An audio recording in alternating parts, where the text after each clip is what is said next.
Hello, everyone. Welcome to the IEEE Young Professional Industrial webinar.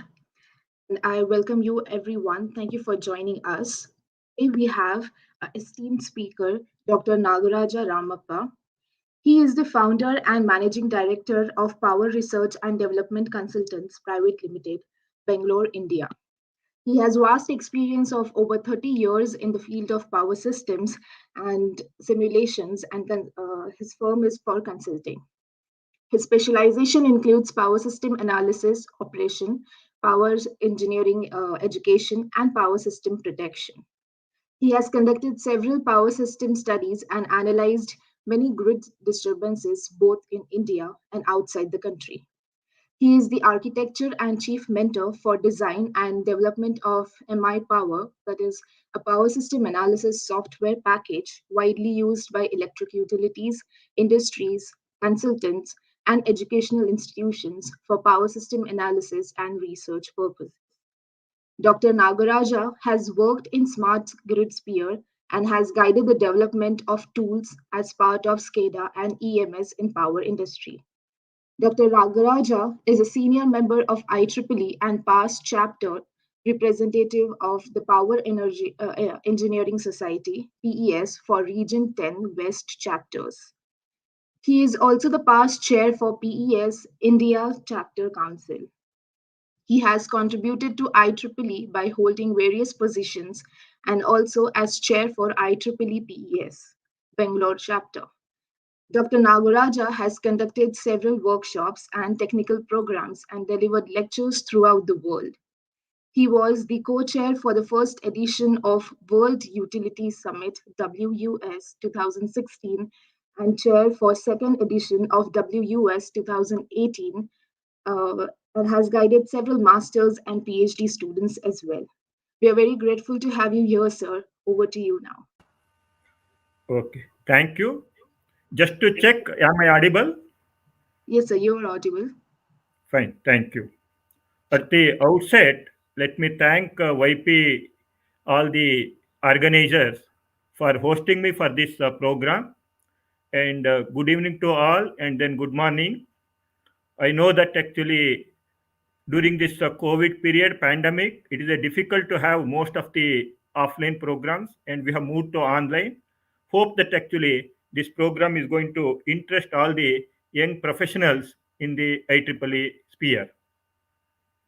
The topic of the day is COP26 has happened quite recently, and as part of that, there is a commitment across the globe that we need to enhance the RE penetration in the grid, and also the clean energy penetration in the grid has to increase.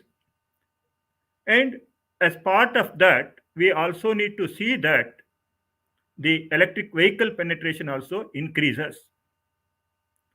Therefore, today's talk, we are trying to look how to have the balancing act among the electric vehicle, renewable energy, and also the energy storage supported by the demand response control, so that we should be able to manage the grid. If you look at the COP26 goals, there are four major ones. One is secure the global net zero by mid-century by 2050, so that actually the green emission gases are minimized, and actually the carbon and various other gases impact of that onto the atmosphere is also reduced, and the temperature is kept well within 1.5 degrees within the reach. And also to do that, adapt the protective communities and also the natural habitats. Here, one of the emphasis is on developing a resilient system. Today, most of the power utilities and also the various other infrastructure are getting affected because of the natural calamities. Therefore, we need to check how actually we are able to have a resilient system, and those systems which can adapt. Therefore, that is what actually talking about the second goal. In order to achieve the good amount of finance is required, therefore how to mobilize the finance. and also we need to work together. 1 plus 1 always makes 2, but it is not zero point 0.5. Therefore, we need to see that actually 1 plus 1 is 2, but at times actually when we join together, it will be more than 2 also in terms of the productivity, not in the mathematics, but in terms of the productivity. Now, looking at the first point, which we are going to discuss in depth, basically the requirement is to accelerate the phase out of the coal. Therefore, if you ask me in person, phasing out of the coal is not that easy. Therefore, rather than calling it as a green energy, we need to call it as a clean energy. I think tomorrow, whatever the energy that we are going to generate has to be clean energy rather than the green energy. Curtail the deforestation and EV penetration. Therefore, that is one thing which actually is going to play a major role because there are two sectors which are having actually the impact on the green gas emission. One is the transport sector, other one is the electrical sector. Basically, the power generation is the one, other one is the transport. Therefore, there is an equal emphasis in the COP26 with respect to the electric vehicle and the encouragement to the investment on renewables. This is one more emphasis people are talking about. Therefore, now let us try to look into the renewable energy. I am happy to share with you that Indian power sector celebrated 100 gigawatt of RE addition on 31/10/2021, and by 2030 the initial plan was 450 gigawatt, but it has been enhanced to 500 gigawatt by 2030 post COP26 meetings. And if you look at in India also, the major contribution, 70% of the contribution is coming from about five RE rich states compared to the other states. As such, in India, good amount of work has been done in terms of enhancing the RE penetration, and whatever the initiatives that have been taken up in India, similar initiatives are happening at other places also. Therefore, let us try to see what all the various initiatives that are needed in order to have actually the higher penetration of the renewable energy onto the grid. The first and foremost thing is enabling the secondary reserve, that is the automatic generation control at the generation sources, so that actually when the secondary reserve is enabled, we will be able to participate in the frequency control, and that is also going to help in terms of whatever the RE variation is there, that can be minimized, so that actually the conventional generation, they can participate in the secondary, that is the automatic generation control. There was one pilot project done in India for the AGC, automatic generation control implementation, and it has been successfully implemented at the thermal power plant and also the hydropower plant. Today, AGC, we are talking about the implementation both at the wind and also the solar RE generation. The next challenge with respect to the RE generation, higher penetration, is the gestation period of the RE generation. Any thermal power plant, nuclear power plant, or the hydropower plant, from the conceptualization to the commissioning, it will take minimum 36 months to 48 months. In case of a reservoir based or a dam based hydro plant, it will be more than about 6 to 7 years also. But today, a renewable energy can be set up, a wind or the solar, if the land is available within 6 months period. Compared to that, the transmission infrastructure creation, the period required is much higher, and that too in case of a transmission line which requires a linear corridor, the time requirement because of the ROW, right of way problem, is much more. Therefore, Earlier, the transmission system plan was being done and also implemented based upon the RE penetration, based upon actually the conventional power plant, how actually they are coming up. But today, it has to happen based upon the RE penetration, which can come much faster. Therefore, progressively monitoring the plant network is very much essential. The third piece of thing is renewable energy management system.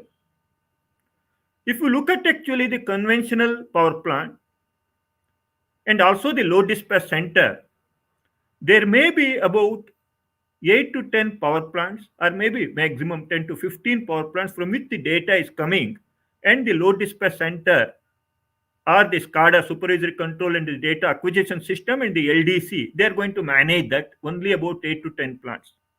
But today with the higher penetration of the renewable energy, in case of one 500 megawatt unit, there can be 500 1 megawatt wind turbines, so many inverters, and there may be different developers.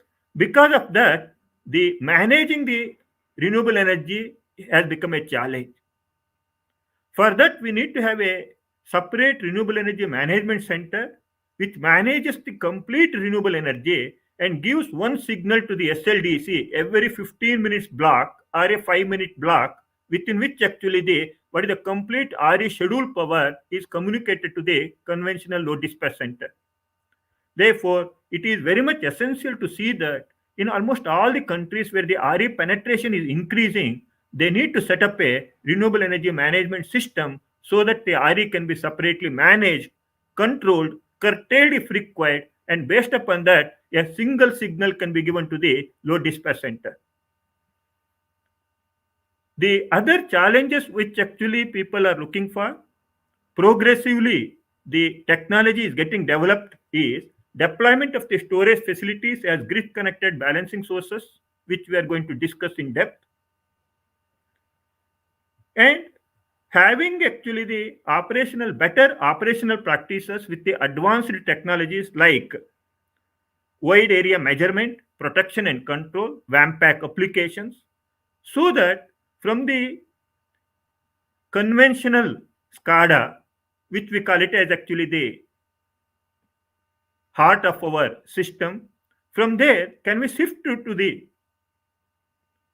PMU based, phasor measuring unit based supervisory control and also the data acquisition, by which we are going to have a paradigm shift from the X-ray to MRI, because with the PMU we are going to have the better granularity of the data, and we'll be able to find out what actually is happening and how actually the system is going to respond whenever actually the major grid disturbances are happening. The last piece is the dynamic reactive power control at the grid level, wherein most of the time when the RE generation in terms of the active power is not there, is it possible to generate the reactive power and then participate in the voltage control? Reactive power management and the voltage control, is it possible? Therefore, good amount of work can happen because almost all the wind turbines and also the solar inverters, they're all power electrons based devices. Therefore, it is possible to have actually the dynamic reactive power control at the grid level and also at the RE generation level.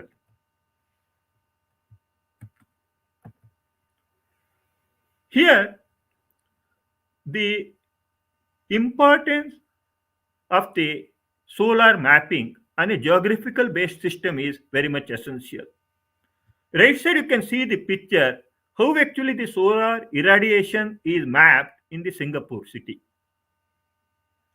What is important is whether the rooftop solar is there or not, at least for each and every city, we should be able to identify what is the rooftop that is available and what is the solar irradiation that is possible on a geographical map. And at any point of time, we should be able to find out what is the minimum and the maximum watt per meter square that is possible, what is the irradiation level, and with the existing rooftop solar, what is the average power generation that is possible. Therefore, you can see that, for example, in this Singapore, in real time, you'll be able to find out what is the estimated PV output and what is the installed PV capacity on a particular hour of the day. Why this is required is this is going to help in terms of planning the distribution infrastructure that is required for the behind the meter distributed energy resource generation, so that what is the impact of the rooftop solar on the system can be modeled. Therefore, solar policy for the city can be developed based upon some of these exercises. Also, for some of the cities, we can have a separate center in order to manage the distributed energy resources within the city. I am not talking about the large grid connected generation, but within the city, how actually the distributed generation can be there, so that 70% of the demand across the globe is from the cities and also the major towns. Therefore, if we are able to manage that locally with the distributed energy resources, the most of the problem with respect to the transmission infrastructure is going to come down. That is what actually the solar mapping is going to talk about. Therefore, developing a geographical information system, mapping the rooftop, and then with the existing rooftop that is available, how actually the solar generation is happening, and then what is the impact of that onto the distribution network, we need to analyze. The higher RA penetration is possible provided distribution companies, they do the demand forecasting and then the resource mapping, and then based upon the resource mapping find out actually what are the new power purchase agreement they need to sign. 70 to 75% of the distribution company complete financial portfolio is on the power purchase cost. If at all you are able to minimize the power purchase cost, overall the financial stability of the distribution companies can be improved. Here, one of the software tools that has been developed is under the USAID MNRE India program, Partnership to Advance Clean Energy Deployment 2.0 RE Technical Assistance Program. This was actually the program that has happened between USAID, US, and also the Ministry of New and Renewable Energy, India. As part of that, a repo software was developed which has got actually the demand forecast, resource mapping, and also the power procurement optimization. In this software, advanced statistical methods like the econometric ARIMA and the ANN, along with actually the trend, cumulative average growth rate, the partial end-use method, different methods were used for the demand forecast, and mixed integer linear program has been used in order to find out how the power purchase can be optimized. Output of this is basically the long term and also the medium term profile based forecasting spanning about 10 years, so that actually the resource mapping is possible. Based upon that, the power procurement can be optimized. And when you want to procure the power here, higher RE penetration can be looked into. And if at all you are not able to manage the higher RE penetration, whatever the storage that is required, even that can be planned.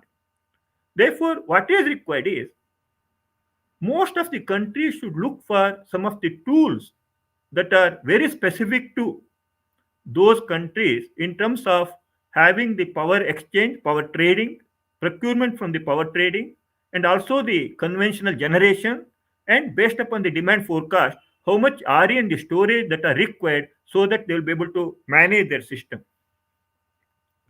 If you look at the features of the DISCOM repo software, it has a comprehensive modeling, complex algorithms, scenario creation, and the state of the art visualization and resource plan optimization. Looking at the architecture, it has got actually the visualization dashboard with a web tile where actually the different scenarios can be created, and a application tier where input manager and the output managers are possible, and it has got a system modeling interface supported by the core engines, demand forecast engine, resource mapping engine, and also the power procurement engine. Basically, here, in order to have the higher RE penetration, the capacity building is equally important. Therefore, as part of the technological development, it is not that actually the new software tools, new technological equipment, and also the gadgets are developed. It is also important to have the capacity building. Therefore, for the power utility, adequate capacity building in terms of the various standards that are in force, even that has to be looked into. This is a typical output of the repose software. You can see that actually the black curve is the demand, and in order to meet that demand, you can see that actually how the solar, it is actually a typical 1 week. Therefore you can see that actually this 7 solar generation typical week, and then corresponding to the solar generation and also the thermal and also the hydro, how the demand can be met, and if there is a shortage, how the power can be procured from the exchange in order to meet the deficit. And also when the exchange cost, when the power exchange cost is very low, what you can do is you can actually put that power into the energy storage system, which can be a pumped storage or a battery energy storage system. And you can see that actually every day when the power cost is very low at the exchange, BSS is utilizing that energy, low cost energy, storing it, and again discharging during the peak hours. Therefore, these are the type of scheduling, optimization, identifying the low cost power where it is available, and then purchasing and then storing that in the energy storage. These are actually the technological and also the operational emphasis that are required in order to manage the higher RE penetration. Having looked into the RE generation and what advancements that are happening, let us try to look into the energy storage. Today, we are not looking at the renewable energy, whether it is wind or solar, in silos. Initially, the hybrid generation started, that is, in the same place, you have both wind and solar. During the monsoon season, high wind season, solar may not be there, so that overall plant load factor can be much higher and same evacuation line can be utilized. But today we are not just looking at the both wind and the solar, but we are also trying to look the storage. Here we are looking at the RE generation as an integrated renewable energy. That is wind, solar, and also the pumped hydro storage in one single location. The advantage of that is on-demand power supply is possible because I will be able to schedule depending upon the grid requirement. Will be able to generate the power. Scheduling is possible. Overall efficiency can be higher, and transmission infrastructure is better utilized. And we can have a flexible contract in the sense, for example, in a particular location, you can have about 3,500 megawatt of solar, 500 megawatt of wind, and about 1,200 megawatt of pumped hydro storage in one location. And based upon the grid requirement, you can have the different schedules. Maybe during the high solar generation period, almost about 3,000 megawatt or a 2,000 megawatt you can schedule, and then sometimes you can schedule only about 100 to 200 megawatt, so that you can have a flexible contracts depending upon the season, depending upon the day of the week, and also the time of a day. You can also have the ancillary storage services because you have got a storage now available. One can participate in the frequency control and also the other support so that the grid balancing act can happen. This is what people are talking about integrated renewable energy, not looking at the wind, solar, and also the storage in silos, but they're all combined, integrated, so that actually you'll be able to balance the grid and enhance the security of the grid. When we look at the pumped hydro storage projects, worldwide there are about 284 pump storage hydropower projects with about 226 gigawatt of electricity. Initially, the pumped hydro storage project started developing in order to support the nuclear power plant. Because in case of a nuclear power plant, there is nothing like actually every day you bring down the generation and then increase the generation. They'll be almost acting as a base load plant. Therefore, whenever there is a higher power available in the grid because of the base load capability of the nuclear power plant, then the pumped hydro storage started picking up. But then the thermal power plant and with the other hydro power plants, the pumped hydro storage started diminishing. Usage of the pumped hydro storage started diminishing. But today, there is once again a relook into the implementation of the pumped hydro storage.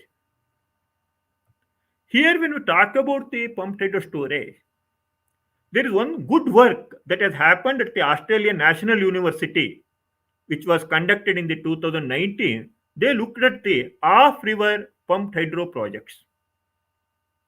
Any dam-based, river-based pumped hydro project, it has got the impact on the ecology, and because of that, there is objection or the protest to setting up of a large dam-based projects. But in this project, we call them as a dry gully site or the off-river projects. About 530,000 potential sites were identified, and the report details are available here. And they can participate in terms of developing a large-scale energy time shifting, provide range of the ancillary services, higher penetration of the PV, and also the wind are possible with this off-river pumped hydro storage. Let us look at one example of a off-river pumped hydro storage, Fengin Pumped Storage Power Station. It was just commissioned on 30th December 2021, not even about 2 weeks back. Whatever China does, we should appreciate it is always big and large scale. On a lighter side, okay, I'm just telling on the lighter side, whatever the COVID that started there at Wuhan, even today, if you see, almost 2.5 years over now, still actually people are afraid of that. Keeping that apart, one thing to appreciate in China is that actually whatever they do, it is all at large scale. You look at this pump storage power station, upper reservoir, 48,830,000 cubic meters, that is about 1.72 TMC of water, and the lower reservoir is about 2.34 TMC of water, and total it is 3,600 megawatts. Stage 1 is 1,800, and stage 2 is about 1,800 megawatt. What is important to note here is the water requirement, even for a 3,600 megawatt capacity, just 1.2 TMC of water. 1.72 and 2.34, approximately about 2 TMC of water. And that is the entire makeup water that is required for the year, and that is the storage capacity also. Which implies these dry gully site projects are going to help.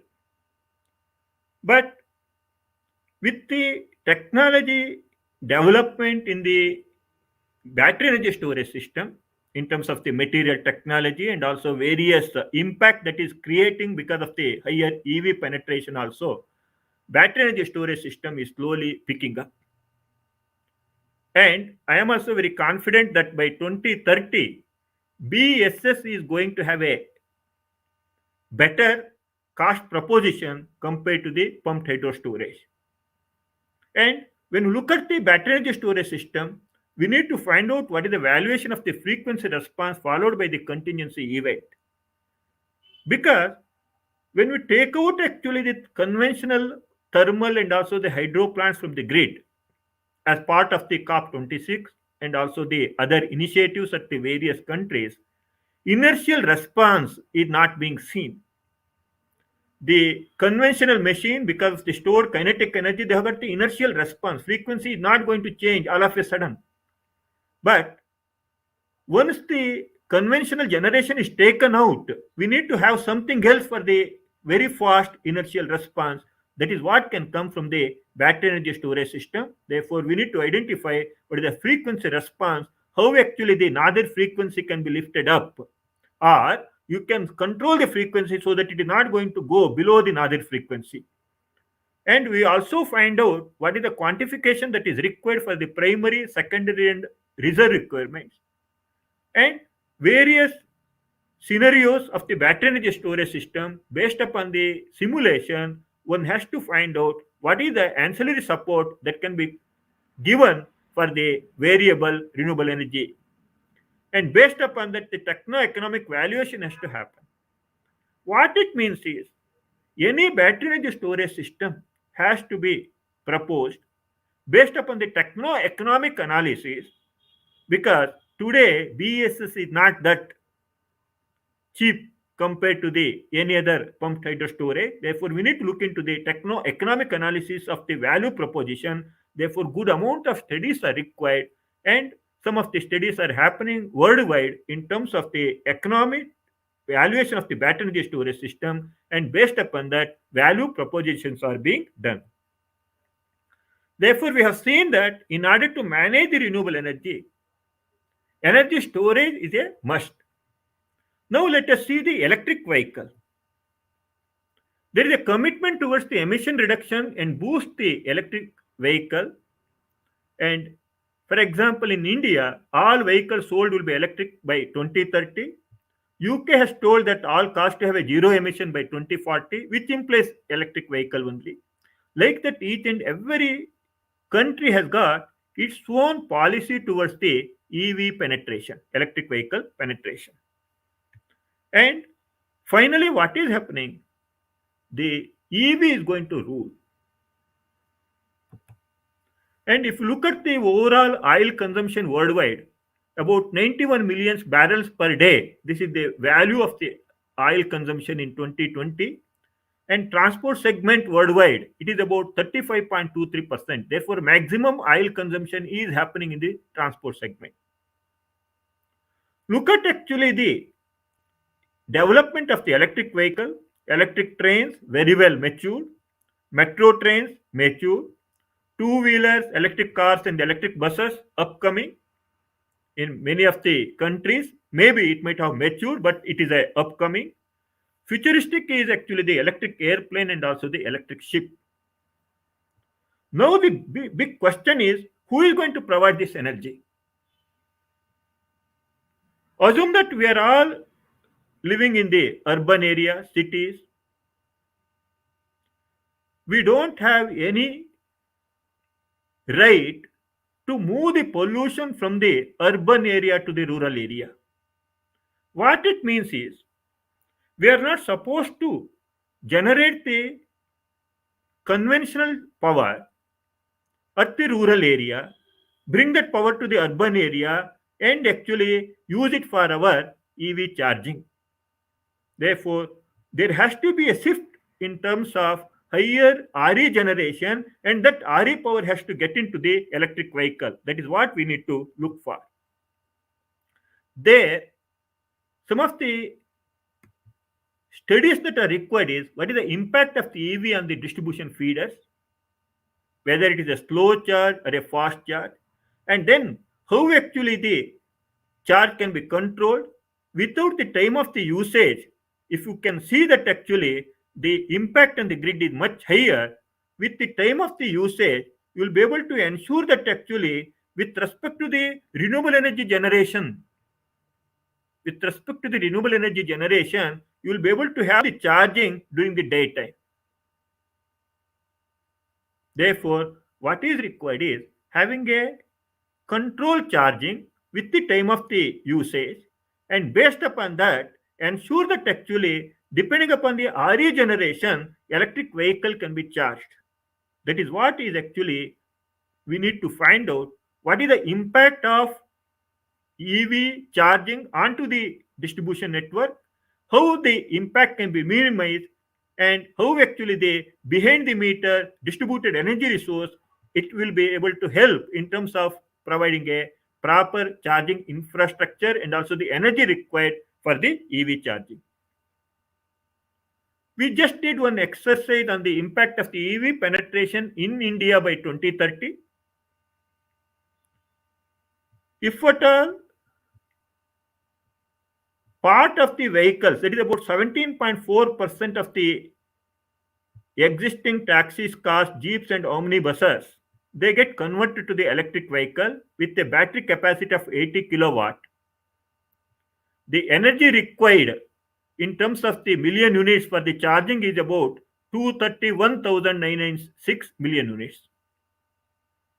And you just multiply 80 kilowatt with respect to the number of vehicles, you are going to find out that actually the total battery energy capacity that will be available is 1059 gigawatt. 1059 gigawatt. Very huge storage. Assume that 10% of this is available at any point to participate in the grid. 10% of that is 105 gigawatt. 105 gigawatt of a battery energy that is available in the vehicle, if it can participate in terms of managing the grid, this is a very good value proposition. Therefore, whether the vehicle battery is a good option for the energy storage, for that, what is that is required is V2X, that is a vehicle to various services we need to look for. Vehicle to grid, yes. And vehicle to grid for what? Vehicle to grid for the frequency control, vehicle to grid for the peak power management, vehicle to grid for the deferral, the transmission infrastructure, and also the distribution infrastructure investment. Like that, we can have various value proposition. Good amount of studies are required in terms of having a vehicle to grid, and then based upon that, how we actually will be able to manage the renewable energy. Therefore, we have looked into the electric vehicle and also the energy storage and the RA. Now, let us look at the demand response, managing with the demand response control. This is a typical solar generation, and you can see that actually it is going up to, in a particular state, almost about 4,100 megawatt and a clean, non cloudy day. Without the solar generation, this would have been a load curve. What actually has been done is load is managed with respect to the solar generation. That is managing with the demand response control, RE managing with the demand response control. What it means is conventionally the generation was following the load. Today, is it possible? Is it possible to follow the load? Whether load can follow the generation. There we require part of the load which can follow the generation. Therefore, many of the loads that can be controlled directly based upon the RE generation. Therefore, one thing what is required is to identify those loads which can be directly controlled based upon the RE generation. For example, agriculture sector pump sets in most of the countries, 20% of the overall consumption is with the agriculture sector pump sets and also the water works. Is it possible to change the conventional induction motor to a variable frequency drive so that actually once you have a VFT drive there, it is possible to control that based upon the RE generation in the grid, because it's a power electronics based device, you'll be able to control it. It is also going to improve the efficiency, and pump sets can be flexibly operated. Similarly, is it possible to control the air conditioners? Therefore, here a good amount of interface between the grid generation, RE generation, and also the control of the load is very much essential, which can definitely happen when actually the 5G penetration happens and also the faster communications are possible, and you will be able to ensure that actually the load can be controlled based upon the generation. Therefore, to conclude, what is that we are talking about? We are talking about a balancing act among the renewable energy, electric vehicle, and also the energy storage. What is that we are talking about in this balancing act? In this balancing act, we need to have a geospatial RE forecasting and geospatial load forecasting. You divide the entire utility area into different geographical segments and then find out where what is actually the RE forecasting in different pockets and what is the demand forecasting in the different pockets. Find out actually what is the which is more. If the RE generation is coming more and the load is less, immediately try to see whether it can get into the storages. There are two types of storages we are talking about here. One is the storage, which can be a large grid connected storage, independent. The other one is the EV storage. Therefore, the storage with the electric vehicle put together, this is one more storage. Assume that actually the solar generation is less, but still grid demand is more. Try to see that part of the energy stored in the EV, electric vehicle, can come back to the grid. Also, within the utility, you need to have a controllable load when there is no storage available and you will not be able to discharge. What is that is possible to do is control part of the load. That is what actually can happen based upon the demand response control. In order to have the vehicle participating, we need to have a geospace vehicle charging pattern. How actually the vehicles are getting charged? Geospatial charging tariff. Based upon the congestion in the grid, we should be able to identify what is the tariff and then announce a tariff at different points. And we should also have actually a geospatial idle park vehicle. And based upon the consumer movement, we should be able to identify which vehicle is not going to be moved, means which is not going to be started for the next 2 hours. So that for the next 1 hour or a half an hour, you will be able to discharge and again charge. For example, we are going to a mall and then trying to have a movie. And we know that actually next 2.5 hours we are not going to come out. During that period, if there is a grid requirement either, we can charge and also discharge. We need not discharge completely, but we know that 2 hours for a half an hour we can discharge and again charge the vehicle because it is already idle parked. And therefore, we also require the geospatial idle park vehicle movement pattern, which implies we need to have a very good communication infrastructure and also the various protocol standards. Based upon that, we should be able to find out what is the impact of the charging onto the grid and where to charge so that the losses are very minimum. And based upon that, take a call. The way the Uber, they're aggregators, they don't own anything. Therefore, tomorrow it may so happen that actually there will be different players or the aggregators.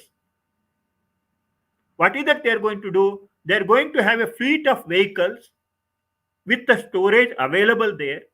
Based upon that, they're going to manage that fleet charging and also the discharging so that actually they're going to participate and then try to see that higher RA penetration is possible.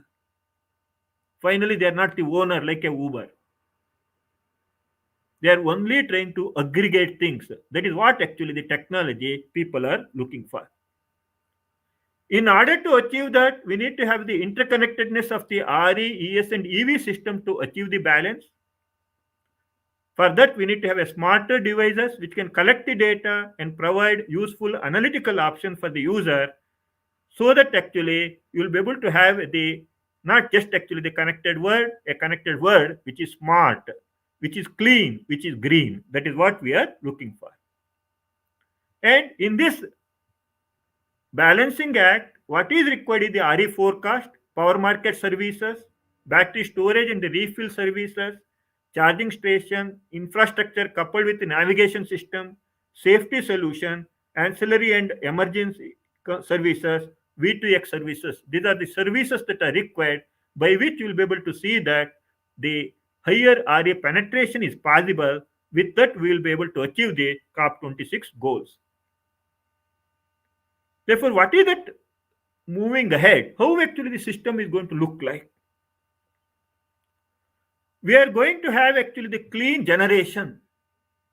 I'm not going to call it as green generation, even though the outer fill color is green. It is not the green generation. We call it as clean generation. It can come from any form as long as it is clean.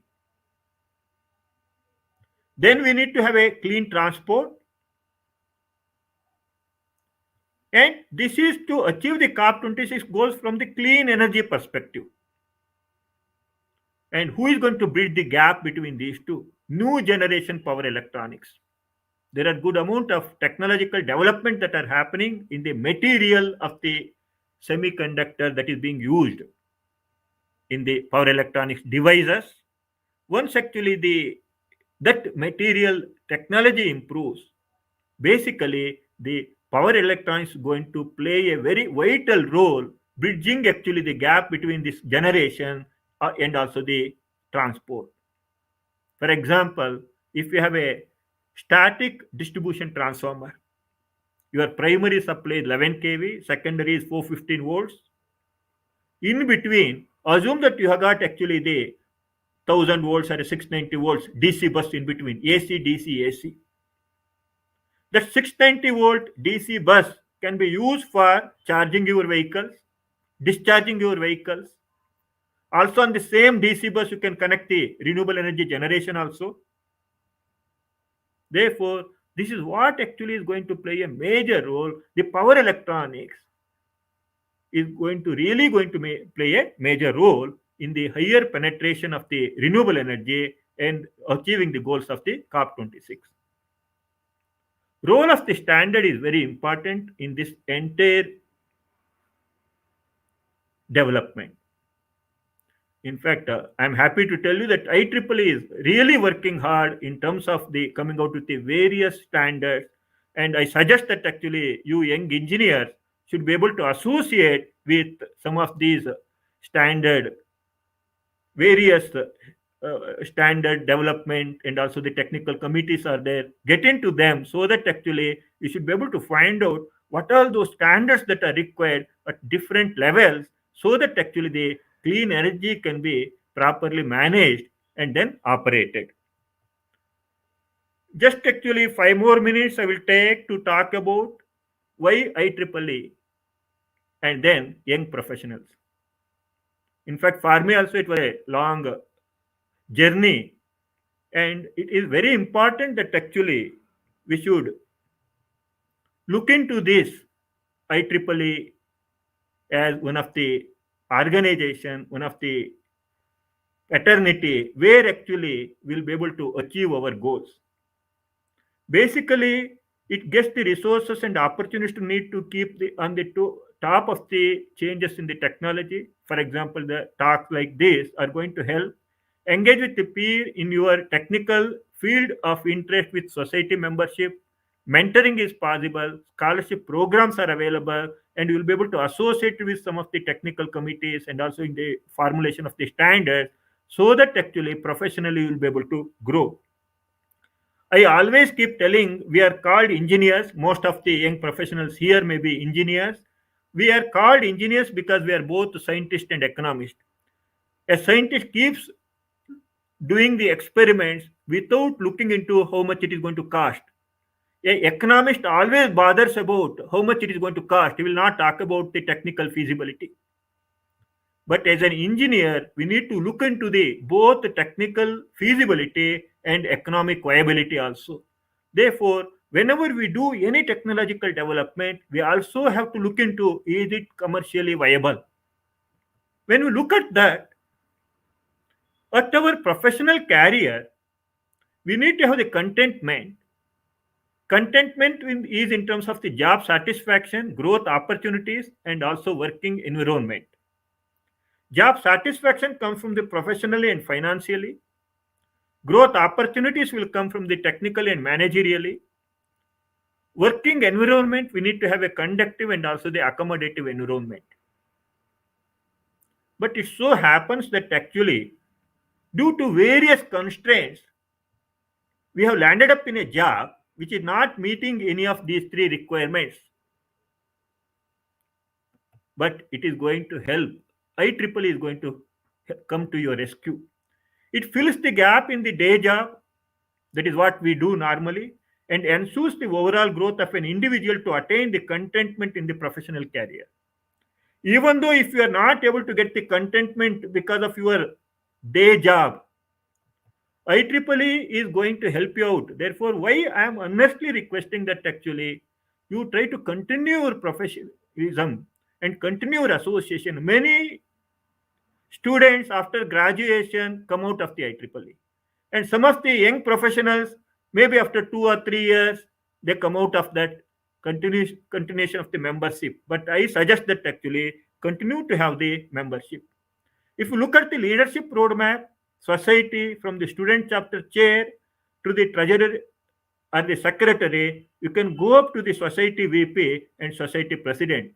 And under IEEE, from the section execom member, you can go up to the IEEE VP, IEEE president. This is the growth path in your IEEE career. Therefore, my earnest request to all the young professionals are that continue your membership, don't discontinue, and try to participate in most of the various technical activities.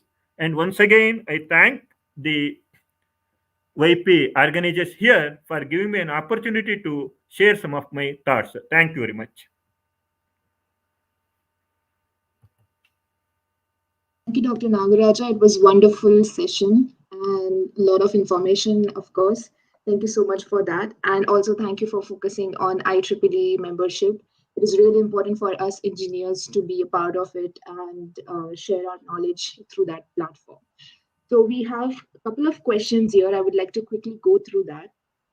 First of our question is turning the grid entirely based on renewables possible? Can come repeat the question? Sure. So my question is turning the grid entirely based on renewable possible?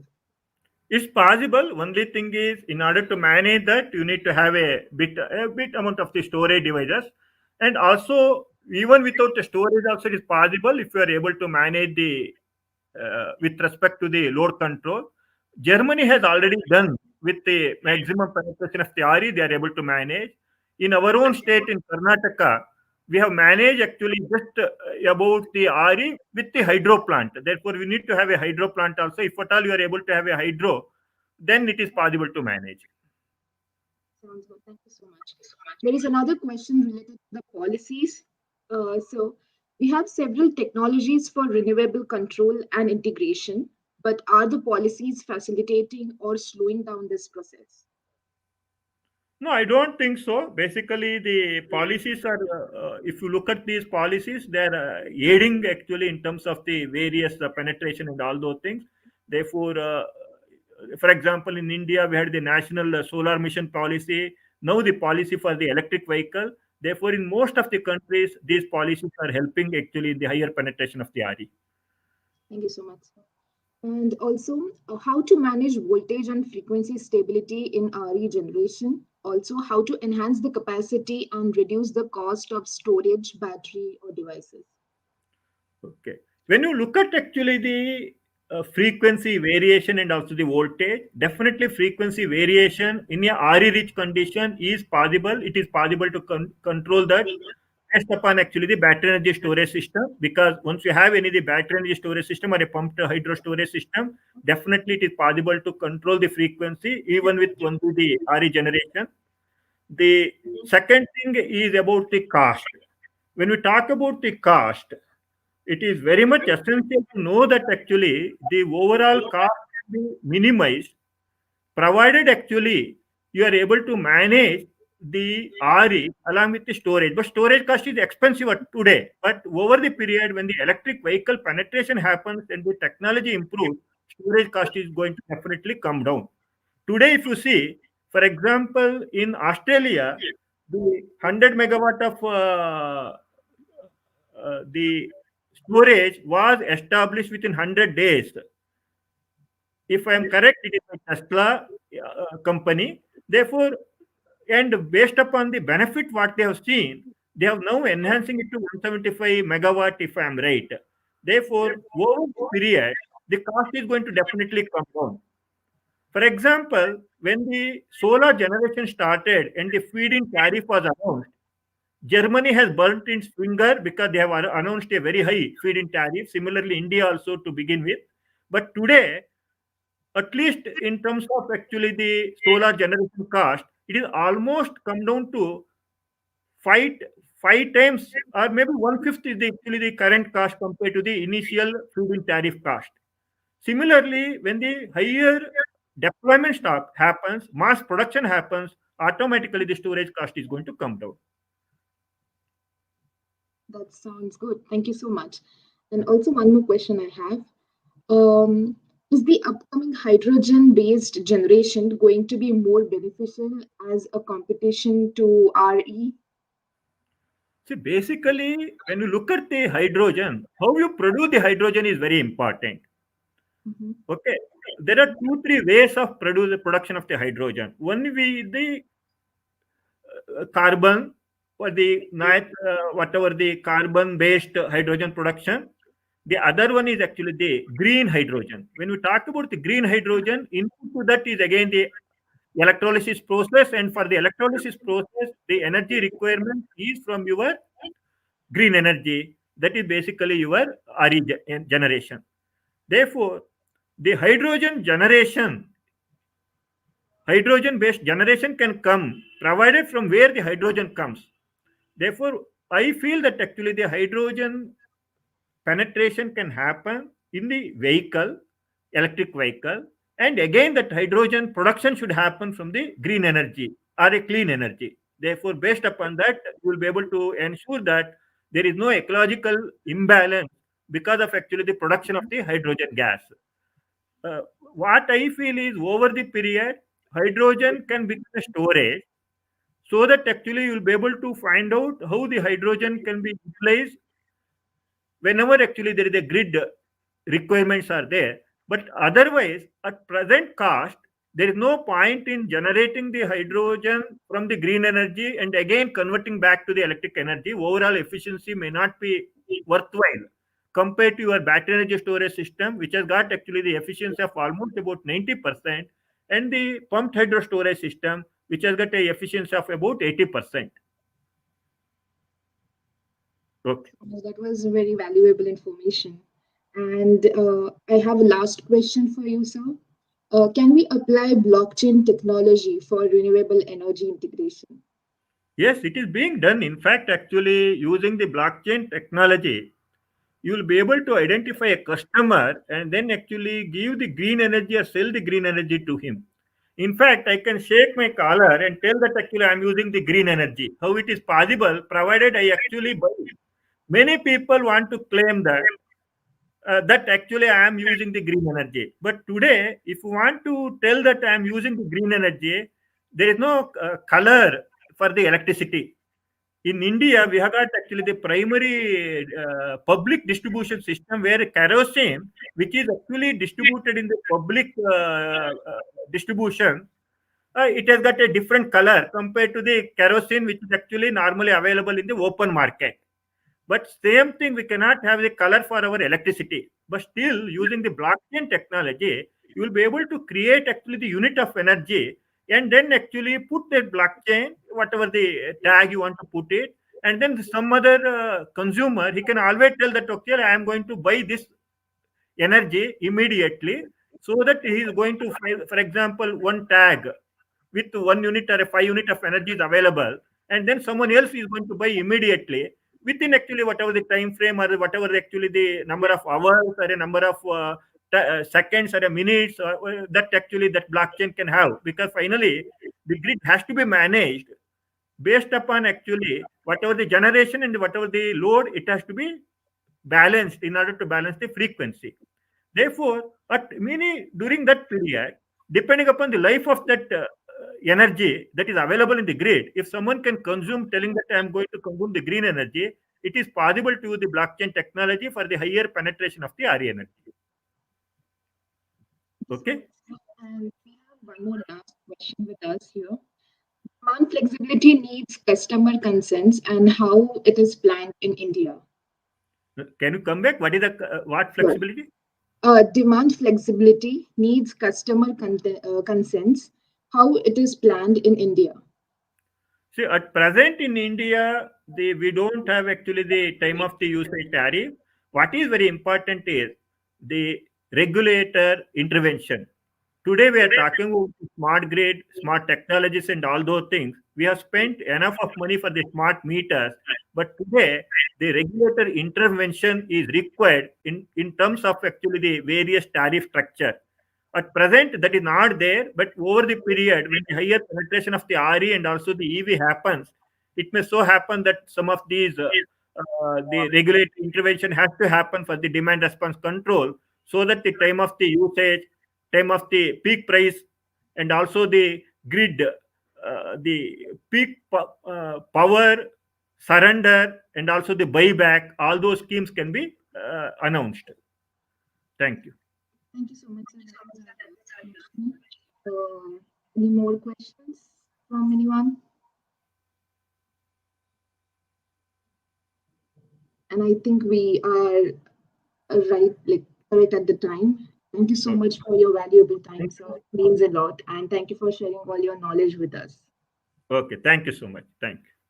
Thank you, everyone, for joining us for this session. Thank you. Thank you.